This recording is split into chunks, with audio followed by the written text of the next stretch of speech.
Okay, everybody. Chazakim u'Bruchim. Thank you very much for joining me tonight for the learning of Parashat Hashavua, Parashat Chaye. We would like to open up tonight's learning with a big thank you to our host, Mr. and Mrs. Joe Agelian, Tiskul Mitzvot. Thank you very much for hosting us. Thank you. May your home always be open for learning, for smachot, for happy things, and may your family receive a lot of bracha from this. So thank you so much. Tiskul Mitzvot. So, Baruch Hashem, we're still in Sefer Bereshit, starting the Parashiot all over again. And we know the main storylines, Baruch Hashem, of the parasha, and what I try to do in these Tuesday night classes is talk about certain details that we might just never have known, or things that we never maybe paid attention to. Welcome, Jordan. Zaku Baruch. As always, these things come up every time that you sit down with the parasha. It's endless, and that's what we're going to try to do now, to try and analyze certain things that we may have never really thought about or seen before in Parashat Chaye. So, after the entire ordeal with the purchase of Me'arat HaMachpelah, as we know, Avraham Avinu comes to bury Sarah Imenu. Sarah was in Hebron. Sarah passes away. The Midrash tells us an interesting detail that he came lispod leSarah, he came to eulogize Sarah. And what was his eulogy? The Midrash Tanchuma says his eulogy was Eshet Chayil. He said Eshet Chayil for her. And he explained how each line of the Eshet Chayil refers to Sarah Imenu. So if you want to see that in detail, you can look at the Midrash Tanchuma, he talks about that. That's what his eulogy was for Sarah Imenu. We've spoken in the past about the small kaf. Why is Lispod L'Sarah V'Liv Kota, the small little kaf in the word Liv Kota? Because the crying that he did was actually smaller than usual. Why? Because he knew that the reason that the Satan got her at the end by scaring her about the death of Yitzchak was due to the fact that she opened up, she was Moseret Din LaShamayim. Remember she said about Avraham, Yishpot Hashem beini uvenecha. May Hashem judge between me and you because of the fact that you allowed Hagar to be, to allow herself to feel like she's better than me because she became pregnant and I did not. So Hashem should judge between me and you. And when you open up a court case to Shamayim, that's not a good thing. Then they analyze. You want me to judge this man, Avraham? Hashem says, so I have to judge you first, and that's not a good thing. So Avraham knew that the reason for her untimely death, Avraham lived till a much older life than her. So the reason for that was because she opened up her deed up to Shamayim. This Baruch Hashem we've spoken about in the past. That's why the kaf in the word Liv Kota is small, because his crying for him was actually a little bit smaller due to the fact that he knew why she died earlier, which is an interesting thing. Okay, so that whole ordeal goes down. Avraham Avinu now has to bury Sarah. He goes to the people of the Chiti nation. The Chitim are in control of this territory called Me'arat HaMachpelah. And particularly this guy Ephron, it's in his plot of land, and Avraham makes a deal. They start tarofing, they say, no, we don't need to do it, you don't have to pay. And he says, I want to pay. He says, no, we'll just give it to you. And he says, I want to pay. He says, listen, it's a land, 400 shekel kesef, what's the big deal? He says, no problem, 400 shekel kesef. He gives him the money and he buys the field. Now, here's the pasuk that I want to talk about, the beginning of the second aliyah. Pasuk says the following, and this is what was bothering me, an interesting thing. It says the following. Since you're looking, where is the land located now? What? The land. Which land? That Sarah was. Me'arat HaMachpelah is in Hebron. Yes. Okay. Now. Okay. Vayakom sede Ephron asher b'machpelah asher lifnei Mamre hasade ve'amera asher bo v'chol ha'etz asher basade asher b'chol gvula saviv. So the land of the field of Ephron, where the Machpelah, this structure was, that was in front of Mamre, the field, the cave where this structure was, Chol ha'etz, all the trees that are in the field, that are in the entire land, everything around it, it all became the property of Avraham. So Vayakom Sde Ephron, look at the language. Vayakom Sde Ephron. The field of Ephron now became the property of Avraham lemikna. It became his acquisition le'enei bnei Chet, in front of all the people of Bnei Chet. Bechol ba'ei sha'ar iro lemor. Bechol ba'ei sha'ar iro. Anybody who came to the city could see that it now belonged to Avraham. Ve'acharichen kavar Avraham et Sarah ishto. And afterwards, Avraham buried Sarah, his wife. El me'arat tzedei ha'machpelah asher al pnei Mamre. That in this cave of Me'arat HaMachpelah, he Chevron, it's Chevron, be'eretz Canaan, the land of Canaan. And then again it says, this is what bothered me, Vayakom hasadeh ve'amera shebo le'Avraham la'achuzat kaver, met b'nei Chet. So the field and the cave was now the property of Avraham as a burial plot from the people of Chet. Even the people. Oh, so Mr. Abanipur says, what does it have to do with the people? This is an individual by the name of Ephron. He sold land. He got paid for it. Why all of a sudden are we talking about the people of Bnei Chet? Excellent question. That's a very good question. That's number one. But the question that I was bothered by is, why is the Torah repeating itself? It already started off saying, Avraham bought the land. Avraham paid for it. It became his. The trees, the field, everything that was there is his. He buried his wife Sarah there. And it again says, Avraham bought the land. Why do you have to repeat it?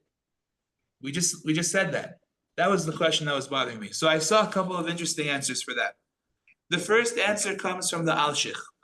The Alshich says, Alshich HaKadosh, Rabbeinu Moshe Alshich, he says the answer as follows. He says the idea is that the system that they had for selling land at that time in the Chiti community was that even if one individual Chiti guy wanted to sell a plot of land, the central board of the Chitim could veto his sale. It was like a co-op, you know? If we don't like your sale, we cancel your sale. You understand? So therefore, what we're learning about now is that Avraham Avinu was so well respected by these people that even if, let's say, if Rona Chiti wanted to sell it, and the board could cancel it, they did not want to cancel it because we're talking about Avraham Avinu. And that's the reason why the Pasuk says over here that it was Me'et B'nei Chet. That was the answer to your question, Mr. Abanipur. Why does it say from the people of Chet? It's not the people of Chet, it's Ephron, the guy who sold his land. No, but he can't just sell his land. He has to get approval from the general Chiti population first, and only then. Now, why did they only give their approval after Avraham buried his wife? Because what they wanted to see, I saw somebody say, is that Avraham is doing what he said he would do. He said, Tnuli achuzat kever. He says, I want to use it as a burial plot for my wife, right? I'm going to bury her. What happens if all of a sudden he wants to put a 10-story high-rise on the land, right? He bought it. It's his. He's going to do some construction, sell it. What now? He already bought it. Too late. So the answer is, they said, you want this for a burial plot? No problem. You can bury her, and then we will certify the sale. An interesting thing. They were very careful with how they sold the land. It was under certain terms. And therefore, you want this as a burial site? No problem. Bury the person. Let's see what happens now. Interesting. So even the Goyim were extremely careful with how and what they did with the land of Eretz Yisrael. It's an interesting thing. So that's the reason why the Torah itself repeats the idea, because the first time it's saying Ephron desired to sell, he said, this is my price, fine. The second time is that the board of the Chitim that had to validate the sale, that's when they validated after he buried Sarah inside the Me'arat HaMachpelah. Interesting. Okay, that's the first point that I wanted to share with all of you. Okay, then, yeah. But isn't there a medrash that says that He asked. B'nai Chet thought that they got away with murder. Because they thought they had the deal of the century. And Avraham also thought he had the deal of the century. Hold on. There were two questions going on here. I missed it. So Dr. Chado, it's great for you to be with us. 1 second. Just Ronnie's asking a question, then I'll take your question. Yes. Before Abraham went to attempt to buy the land, he asked people to go put a good word for me. And then pray for me. Who was those good people that he was talking to? I'm not familiar. It says Avraham asked for people to put in a good word for him? And then pray for me to go, no? Not familiar with that line. Sorry, I don't know. Not familiar. I don't know. Could be you're referring to something I'm just not. I don't know what you're referring to. Sorry. Wait, Dr. Chado, sorry, you wanted to ask something? On Zoom, we have a question. Yeah. No, in other words, the point you were making was that he couldn't sell the land without the approval. Yes. Also, I thought that Ephron thought that he was getting a great deal because he was selling the property at above market value. Correct. And Avram thought he was getting a great deal because he knew what he was getting. Exactly. Because he thought he was taking Avraham over the rakes, he was very happy to sell it to him. That's correct. But the point that we're learning about now is that even if he wanted to sell it to him, unless he got approval from the central board of the Chitim, he wouldn't be able to do it. Right. And that's the interesting thing. Yes, correct. Beautiful point. Okay, very good. So now we move on to the next section of the parasha. Welcome, Isaac. Good to see you. Okay, so we have a very interesting discussion now, which is that now it's time for Yitzchak to get married. Ve'Avraham zaken ba bayamim, ve'Adonai berach et Avraham bakol. So Avraham became old, exceedingly old, and Hashem blessed Avraham with everything. And now Avraham says to Eliezer, the servant, the one that's in charge of his entire household, Simna yadecha tachat yerechi. I want you to put your hand underneath my thigh, and I want you to swear to Hashem that you are going to find a wife for my son Yitzchak, and you cannot choose anyone from Benot HaKenaani asher anochi yoshev b'kirbo. None of the daughters of Canaan, none of the people that we are amongst over here, can be selected as the daughter of my wife. Rather, you should go to my family, to my country, to my birthplace, and you should take a wife for my son Yitzchak. Okay. So Rashi tells us famously, what does it mean, put your hand underneath my thigh? It means you have to hold my brit milah. Why? Because when you swear an oath, you have to hold a chefetz shel mitzvah. You have to hold something like a Sefer Torah or something that's holy. And the only holy object over there at that time was the brit of Avram. So he made him hold that. And he swore to Hashem that basically on Avram's brit, that he's not going to take a woman from the Canaanite nation, from the people that they live amongst now, but rather he's going to take a wife from the family of Avraham. Okay. Now, the big question that I would like to address over here is, what is the reason for this? What is the reason that he cannot take one of the Canaanite women for a wife for Yitzchak? What's the problem? Anyone want to take a crack at it? If you go back a few generations, they're descendants of Noah's son who was cursed. Right. They were descendants of Ham, Of the Ham. father of Thank you. Canaan. Very good. So you're saying, Dr. Chado is saying very correctly that what did Noah curse Canaan with? It says Arur Canaan Eved Avadim Yelam. Right? Canaan is cursed because of what Ham, his father, did when he saw Noah naked in the tent. And according to Rashi, there was either two things. I remember speaking about it in shul. Some people got uncomfortable. I apologize, but it says that it says that Ham either slept with his father and then castrated him, or he just castrated him. Either way, it's a disaster, right? So he woke up after he was drunk and he realized what happened to him, and he cursed Canaan. He cursed Canaan. Canaan is always going to be Arur. Okay. Here's the issue. What? Why did he curse Canaan? Because Canaan. Came from Ham? Yes. So the descendants of Ham, and the primary descendant of Ham is Canaan, they're cursed. So therefore, all the descendants of Canaan that lived in the land of Canaan, which today is Israel, they're all cursed. So Avraham is saying, you can't marry into such a nation. Yitzchak, my son, cannot have such a person as a wife. Okay, fine. But what's the main reason?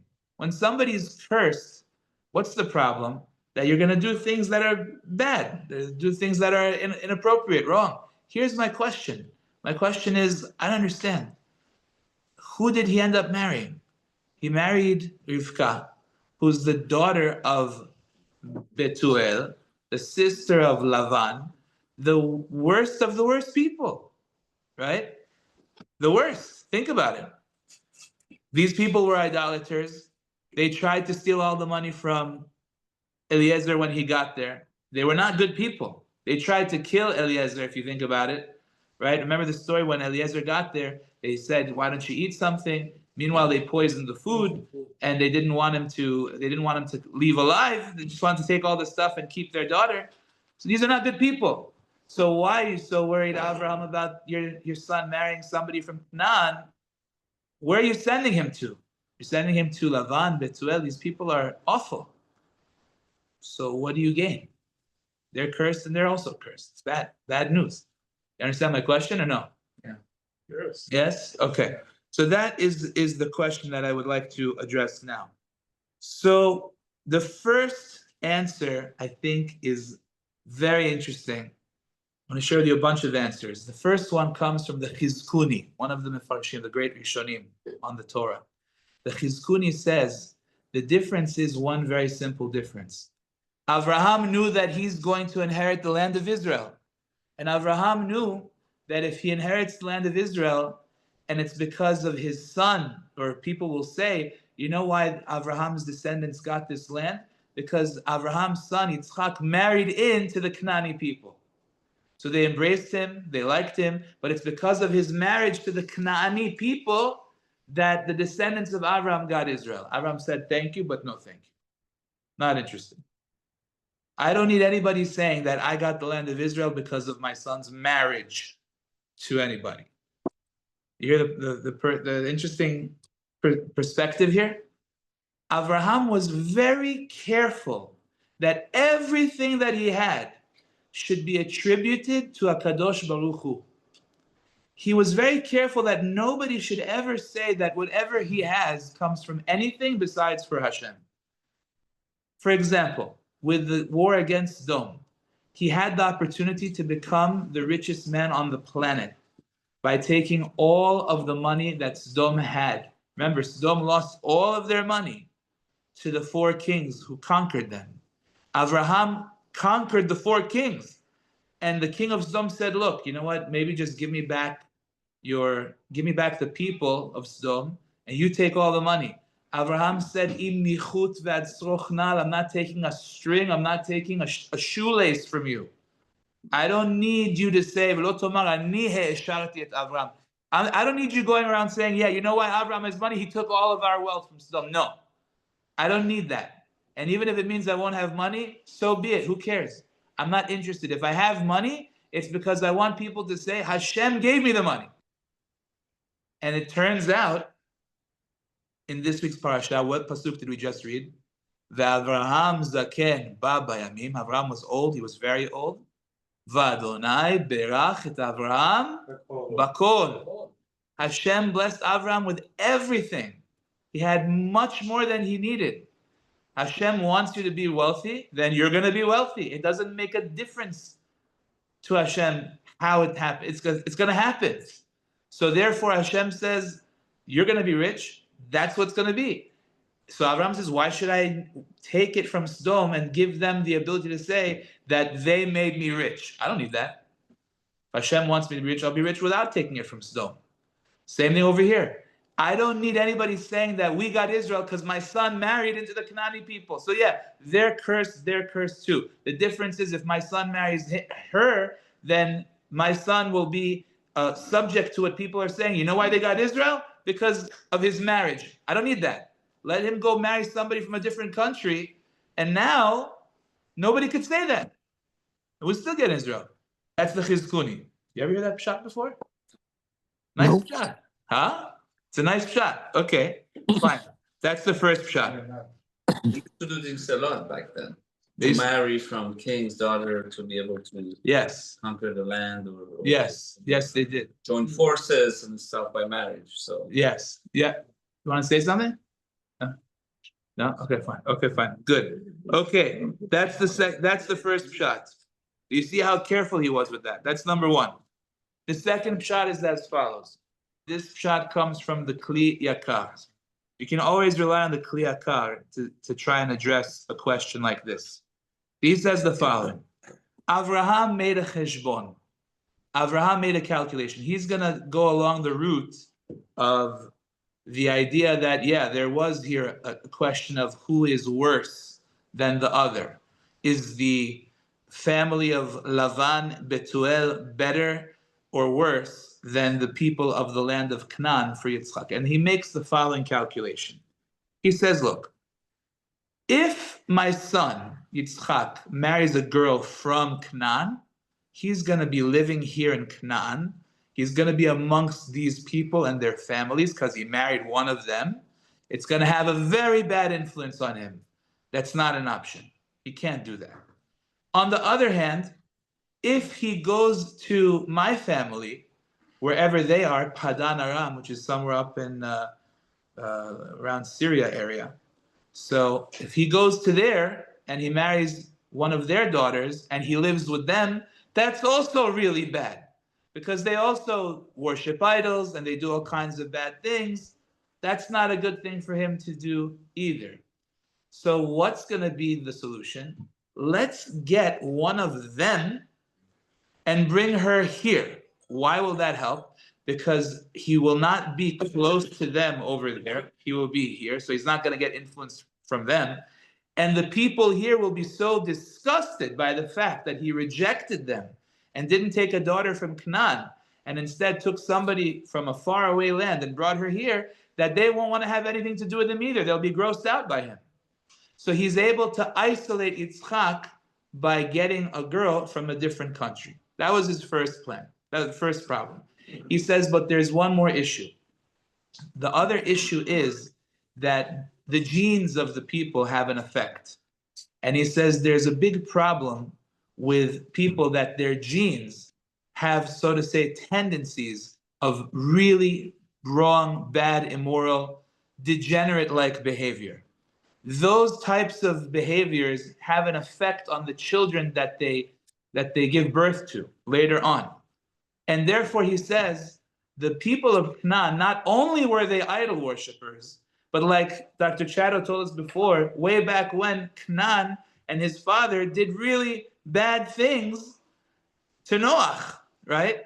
And those negative behaviors continued throughout the generations to their children, so much so that Hashem says the land of Israel cannot tolerate these people. I need to bring the Jewish nation in and to kick them out, because Israel is the palace of Hashem, it's the palace of the king, and it cannot stand when people do really bad, disgusting things.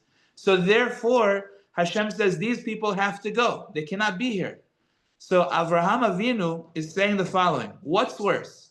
People that have only an intellectual problem, meaning their behavior is not degenerate. They might be thieves, they might worship idols, but they're not doing things like incest, like sleeping with their mother, daughter, types of these kinds of things that the people of Canaan were doing that the land had to kick them out. So Avraham Avinu says, the only problem with my family is that their intellectual understanding of things is off. My brother-in-law, or whoever it is, my nephews, they worship idols, they have problems. They love money, they have a problem, but they're not degenerates. And therefore, the better between the two is from that family. Because if it's just an intellectual problem, that we can fix. Proof is in the pudding. They had a daughter, Rivka, who was one of the imahot of Am Yisrael. No Knaani ever produced one of the imahot of Am Yisrael.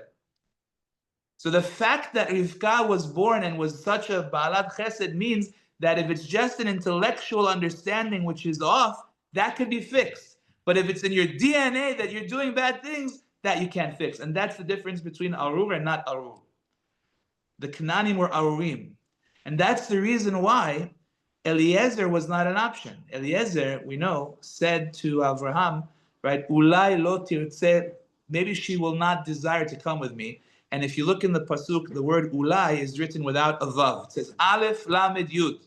Ulai with a kubutz, 3 dots that go like this. 1, 2, 3. Kubutz, right? Ulai. Why don't you have a vav there? Says Rashi, because Eliezer was hinting to Avraham, what about me? What about my daughter? Elaita, right? She should come. Take my daughter. Let's marry together. Now Avraham says, I'm sorry, you're a Knaani. Now what's Eliezer thinking? We know that he knows that he's got this curse, but it said, V'nivrechu becha kol mishpachot ha'adama. It says that by being close to Avraham, a person can receive bracha. That's what he said in the beginning of Lech Lecha. Eliezer was sure of the fact that by him being close to Avraham, he got changed. He got switched over. But says Avraham Avinu, I'm not willing to take a chance. Even though you are close and even though you're in charge of everything that I do over here. But the bottom line is I'm not willing to take the chance. So I'm going to go over there to my family and bring somebody from there, because over there, the only problem they have is intellectual, and that we could change. And the truth is that Rivka was able to do that. At a young age, they got her. She was 3 years old in the Parashat, according to Rashi. They took her and they brought her back. So it's true.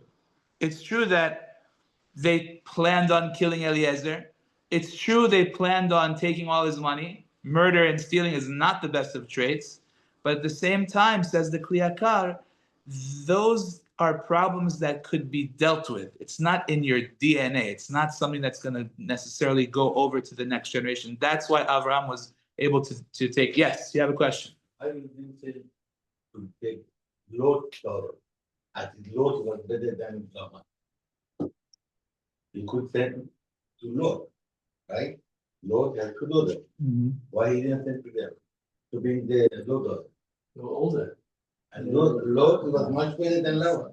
So much older. That's a nice question. That's a nice question. What happened to Lot's daughters?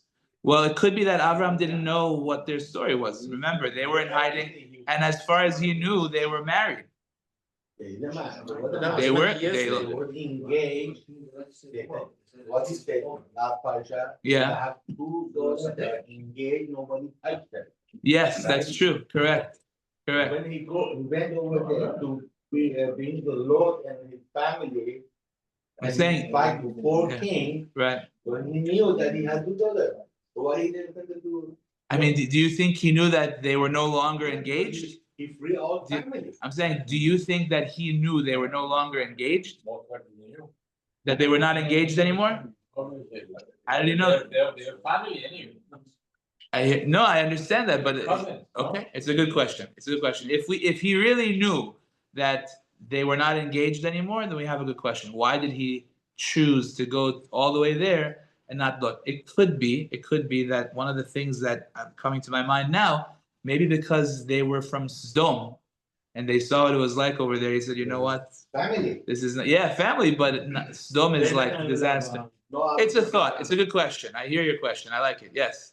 Weren't they already, didn't they have partaken in a little action themselves too? Yes, but again, my question is, did Avraham know all these details? Did he know what happened to them after Sodom got overturned? Did he know that they had children? Did he know all these things? I don't know. It's a good question.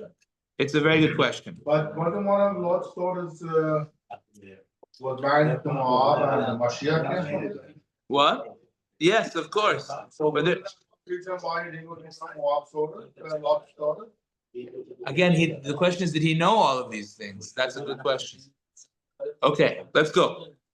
All right. So the first thing that I wanted to point out from all that we just learned out, just in summary, is that you see that Avraham was extremely calculated with every single thing that he did. Very calculated, very thought out. He doesn't just do things because they seem right or they don't seem right. He thinks through everything, and he says, "Look, if something is going to make my success look like it was because of some other reason besides for Hashem, I'm not doing it." That's number one. I'm not letting anybody say that it's Dom that made me rich or it's my son's marriage that got me Eretz Yisrael. These things are not an option. I'm not going to let anybody say that I got the Me'arat HaMachpelah as a gift. Look at how careful he was. They wanted to give him this land as a gift. They said, "You are a very special man. We give it to you. Please take it." He could have said, "Sure," and saved himself 400 shekel kesef. He didn't do that. He's very careful to say that this was a purchase. And we are all watching. I have witnesses that see this is money that is put down cash. I'm paying cash for this property so that nobody in the future should ever be able to open their mouths and say Hebron doesn't belong to Am Yisrael. He was very careful. Yes, he do. I know, but at least we have it recorded that Avraham went out of his way to say, "I'm buying it. I'm not taking it as a gift so that nobody should be able to open their mouths." Avraham was extremely calculated, and he made sure to do what was right for the future. That's number one. All the places in the world, or in Canaan or in Israel, Abraham chose that place. Why did he choose that place? Why he chose that place? Yes. So- What's special about that? So interestingly enough, the Midrash actually says in the beginning of last week's parasha that it says Vela Bakar Ratz Avraham. Avraham ran after his cow. He wanted to slaughter the cow to give the angels that came to visit him. And what ended up happening was that one of the cows ran away. Apparently they ran away a very far distance, and Avraham ran after it, and he ran all the way till Me'arat HaMachpelah. And that's how he knew about this place. He saw it and he realized what the Gemara tells us, that the Me'arat HaMachpelah is the opening to Gan Eden. There's an entrance from Me'arat HaMachpelah to Gan Eden. And being that he was able to see all of this, he realized that if I ever have to bury somebody, it's going to be here. And he traveled. Yeah, correct. That's he saw Adam and Chava over there. He realized this is where it's supposed to Did he happen. bury Hagar over there when it was No. That's why it's called Kiryat Arba. Kiryat Arba means the city of the four. So one of the explanations is there are four couples that are there: Adam and Chava, Avraham and Sarah, Yitzchak and Rivka, Yaakov and Leah. All four couples are buried there. And Esav's head. And Esav's head too, correct. No, Esav's head is in there, correct, exactly. Okay. That's why they go right there. Sorry? Maybe that's why they go ran so far to join. That's exactly the point. That's why. That's what he understood, that there's a reason that I ran all the way over here. It must be to see this place. Okay. Rachel was in Bethlehem. I know, she hadn't died. Correct. That probably, but Hashem had in mind other things for her. Okay. And another point that I want to just focus on for a minute, just what we see from Avraham Avinu is how careful we all have to be regarding resisting and not meeting up with negative outside influences. It's so critical that Avraham Avinu, he would not be willing to let his son marry somebody that's going to get influenced negatively. And his son is older. His son is 40 years old now. No, I'm not just going to let him marry anybody. I'm not going to let him marry somebody from Canaan. What if he becomes friends, buddy with these people? What do you mean? He's Yitzchak Avinu. No, even Yitzchak Avinu, if he becomes buddies with these people, it could have a really bad result. And who did he learn that from? Sarah, with respect to Ishmael, his own son that he loved so much. And Sarah said, listen, this kid is going to poison my son Yitzchak. He's going to mess him up. You can't let them be together. And she kicked him out. And Avraham had no choice but to kick him out, because negative influences, it doesn't make a difference who you are. You will be affected. All of us will be affected. Even today too. Of course. Today, much more so. Yeah. And the same thing, Yitzchak cannot go out of Israel and stay with Lavan and Betuel. He's going to be affected negatively. So you have to be super careful with respect to outside influences, Rabotai. This is a good point that we can talk about this at this moment. If you decide to give your children a phone, for whatever reason you decide that's necessary, filter.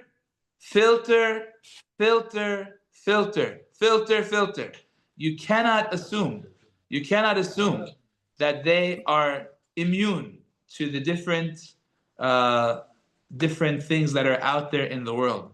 Outside influences are real. Even if you are super tzaddik who's willing to sacrifice your life to God, Avraham is still worried about the Canaanite degenerates that Yitzchak has nothing to do with. Avraham is still worried maybe something will be an influence on them. Why? Why should we give our children this, open, screen that they could do whatever they want? Put a filter on it, protect them, keep them safe. Why should they lose their innocence at such a young age? You got to think smart. How about ourselves? Rabotai, you see this phone right here, Baruch Hashem? This phone has a filter on it. It looks, everything good, Baruch Hashem, everything works fine, but there's a filter on this phone. Why? Because we don't want to see things that we're not supposed to see. Chazdei Hashem. So again, Avraham Avinu is saying that my son, the greatest tzaddik on the planet, will be affected by outside influences. I have to protect him. I have to make sure that he's safe. Rabotai, clear? Clear. And we all have to be safe because we all could get influenced by these types of things. Okay. While we're on the topic of Avraham Avinu becoming old, I want to share with you something that was actually new to me as well about this. Again, we just read Avraham Zaken Ba Bayamim. Avraham was very, very old. Ba Bayamim means he became exceedingly old. And the Gemara in Masechet Bava Metzia Daf Pei Zayin says something really, really interesting. The Gemara says, well, actually, before we get there, two things. First of all, the Midrash Tanchuma in Parashat Miketz says something very important for all of us to really think about. The Midrash Tanchuma Parashat Miketz Siman Yud says that every person has to pray for when he will be old. Okay? I'll read it to you inside. It says, Al zot yitpalel kol chasid elecha le'et metzo. That every pious man should pray to Hashem about the time in his life when he is mitzo. What is le'et mitzo? Amar bi'aba le'et mitzo zo hazikna. This refers to when a person reaches old age. Sarif adam litpalel ziknato. Person has to pray for his old age. Shetehe enav ro'ot. That his eyes should see. Upiv ochel. His mouth should eat.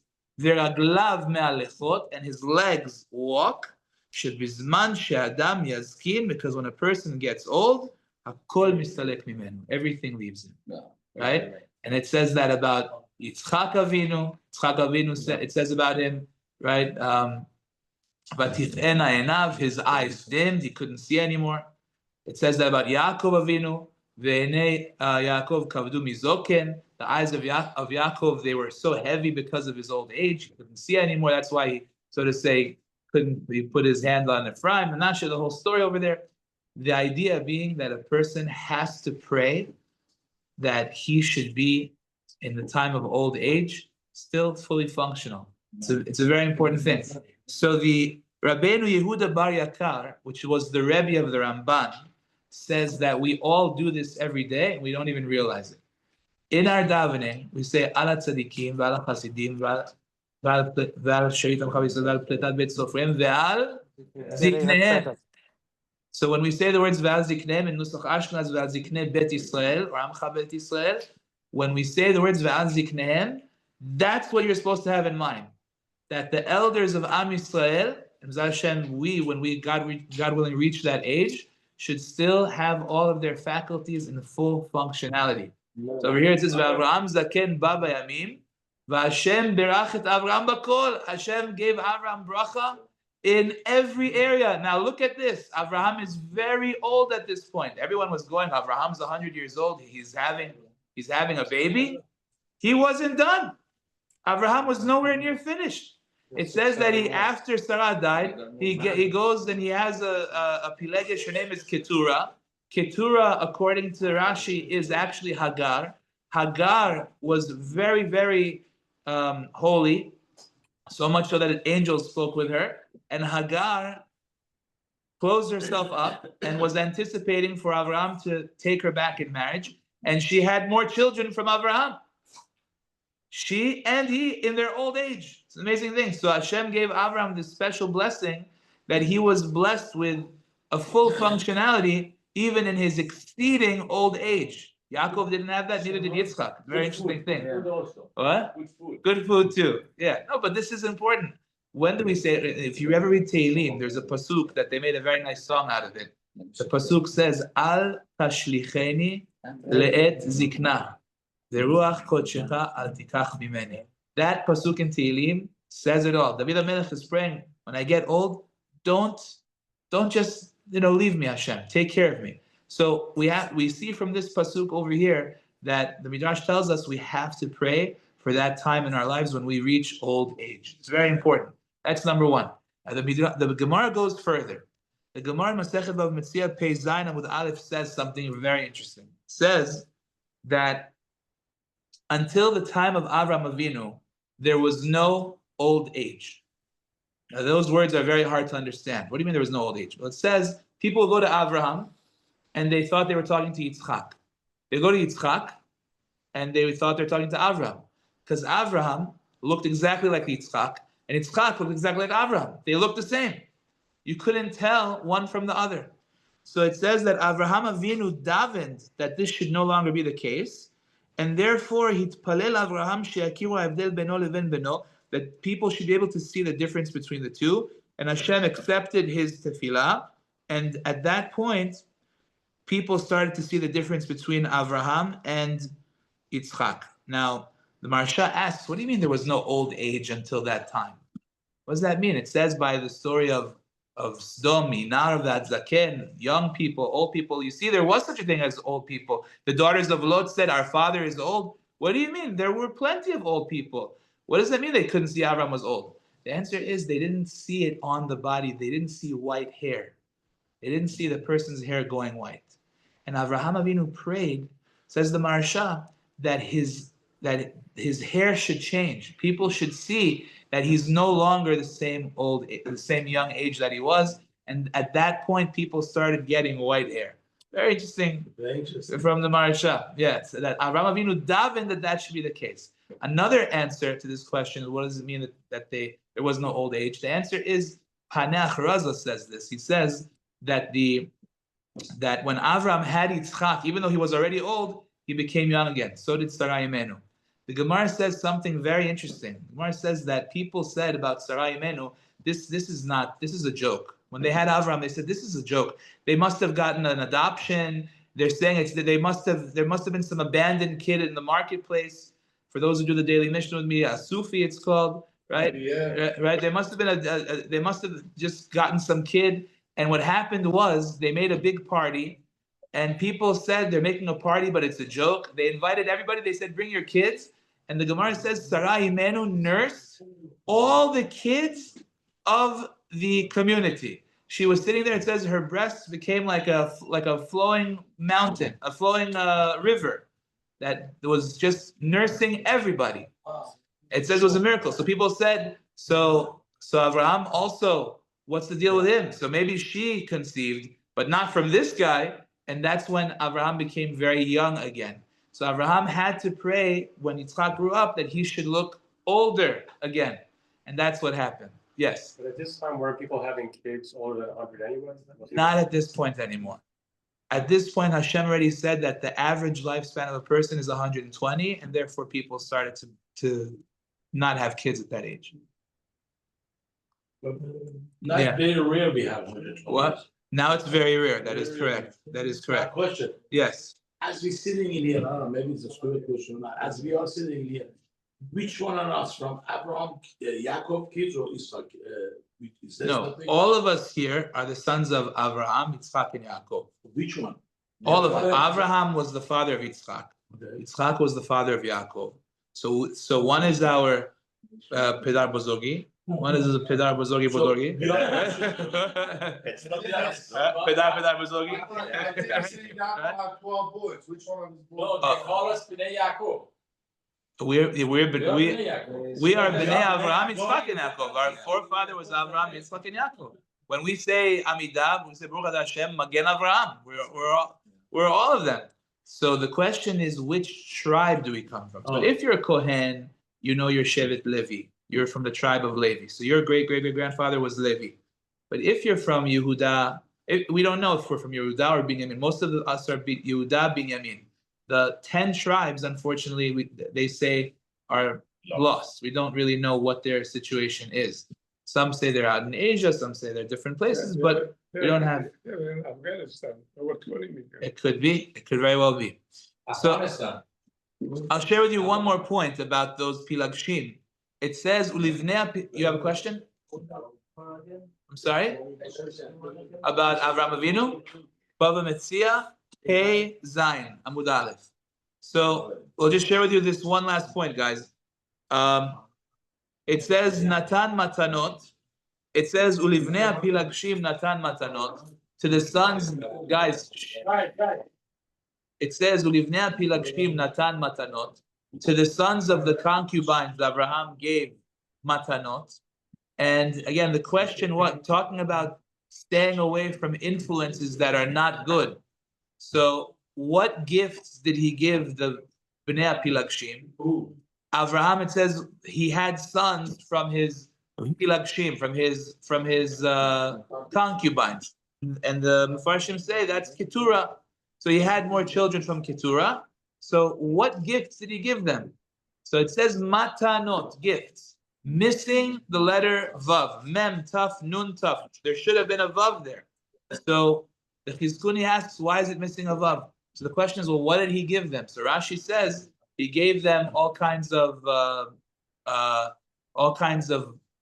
what's it called? Names of Shedim, of Shin Daleds, Chazak Baruch, names of Shin Daleds that they could use to fend away the Shin Daleds from them. If they mention the name of their boss, the Shindalids have a hierarchy. So if somebody comes at you and you see it, if you mention the name of his higher up, you can stop him. And they would use this kind of black magic for all kinds of things. So Avraham Avinu gave them that gift, okay? And Avraham Avinu sent them away towards the east while he was still alive, to separate them from Yitzchak. The Chizkuni says there's proof to this, because if you do the gematria, why is Matanot, Mem Taf, Nun Taf, written without a Vav? Because if you do the gematria of Matanot, it comes out 890. That is also the exact same gematria of Limdam Lehashbia Hashedim. He taught them how to control the Shindalits. So they had this gift. It was supposed to be used in a positive way, but then they started using it in a sense, a kind of sorcery. And Abraham saw that this again could influence Yitzchak, so he shipped them out. He shipped them out to the east, and they went wherever they went.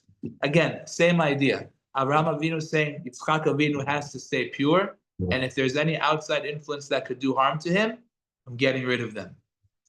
And that's something we have to remember as well. We have to do that for ourselves, of course, and also, of course, for our children, and make sure that they are free from outside influences. If we have any questions, I'm more than happy to take them now. I'm done. One question. Yes. Oops. Yeah. Bilam was alive until Avraham Avinu, right? Yeah, 1,000 years. You're saying there are some who say that Bilam was Lavan. But okay, let's say that. Okay. Bilam was also one of those kind of people to see for you. Okay. In a negative way. Okay. Not like a Naviim. Okay. So he was Naviim, which will go in. Okay. So now, already was a person like that before Abraham. But I'm saying that Abraham give bad names to all these people, right? Okay, to his children that did the sorcery. Okay, So, I hear. but now, Bilam already was one of these. That's what I'm saying. Okay, so there are different opinions. Bilam really was much later. In the Torah, he's the time of Moshe, so he came much later. Yeah. Okay, yeah. But it's the same idea. You're right. You had a question? Yes, actually, Adrian asked me a question. Okay. And he asked that, still waiting to get the answer to tell him. Said Abraham character was Chesed. Okay. How come he just let Agar go he just sat with water and some bread with Ishmael and just sent them to the desert. That's a good question. Knowing that the water might run out. Yeah. And it's not scared, they should at least take him to a place, settle down somewhere, another city, another country, leave her there, and then come back and done with it. Just set her by herself, a young kid. I think it's because Sarai Menu said garesh. Garesh means kick her out, meaning right now, as is, out. She can't be here for any more seconds than whatever you can just grab right now, 2 seconds, and get out. So Hashem told Avraham Avinu, "Kol asher tomar lecha Sarah shma bekola." Whatever Sarah says, you have to listen. Her language, thank you, Joe. Her language was garesh. This second, out. You can give her some food provisions, put it together, ship her. So was it a trail that he remarried? Of course. Or married her after? No, because at that point already, Yitzchak was taken care of, and everything was set in motion for things to move forward. So she was a tzaddiket, for an angel to talk to her not once but twice. It means she was a special lady, and she was waiting her entire life to get back with him, and her waiting actually paid off. It's an interesting thing. Abraham remarried again with Hagar. That's what I'm saying. Yeah. But besides Hagar, Yeah. they have other wives. So again, it could be. It depends how you learn. Pilagshim, it says. It sounds like it's concubines. Yeah, could be. Yeah. It's interesting that the name of Eliezer not mentioned even once in this verse. Oh, very nice. So that's a great question. He's asking, why is the name Eliezer, which is the servant of Avraham, why is he not mentioned even once? It's a funny thing. It's called Ha'eved, the slave. And I think it's an interesting thing, actually. So how do you know it's Eliezer? Because Chazal tell us. No, in the last parasha, Eliezer. It's mentioned previously, but in this parasha, it's not. So I'll share with you a chidush. I think it has some validity. The idea is the following: Chazal tell us in many places, the halacha says shlucho shel adam kmoto, which means that if you ever set up an agent to do something for you, the agent has the status of you yourself. For example, let's say that there's a fellow, we'll call him Reuven. Reuven sees a girl named Rachel in LA. Reuven likes her, but he didn't do anything to get engaged to her. So Reuven sends his shaliach Shimon, who's going to LA, with a ring, and he tells Shimon, go to Rachel and say to her in front of 2 witnesses, Harei at mekudeshet to Reuven betabat zo kedat Moshe v'Yisrael. Ask her, of course, if she agrees, and she agrees. Then do it in front of 2 witnesses. When you put the ring on her finger, it's as if I'm putting the ring on her finger, right? So that's called shlucho shel adam kmoto. That means that momentarily Shimon is Reuven. So It's the same in Hamisra Hamunet, same thing, right? So now, what? Does it happen today? Any cases like that Of course it can happen today. It's the same halacha. Shlucho shel adam Right, kmoto. they're the same halacha. Does anybody do that today? No, there are lots of things that are in the Gemara and Kiddushin that people don't do today, but the rule stays the same. Now, there's a hint to this in the parsha. What's the hint? In the later on, we will find about Yitzchak Avinu that his title is the Beruch Hashem, the one who is blessed by Hashem, right? Ata Beruch Hashem. Now you are the Beruch Hashem. You're the blessed one of Hashem. That's what the Chumash calls Yitzchak. You'll find in the parasha that when Eliezer reaches the house of Lavan, what does Lavan say? He says to him, Bo Beruch Hashem.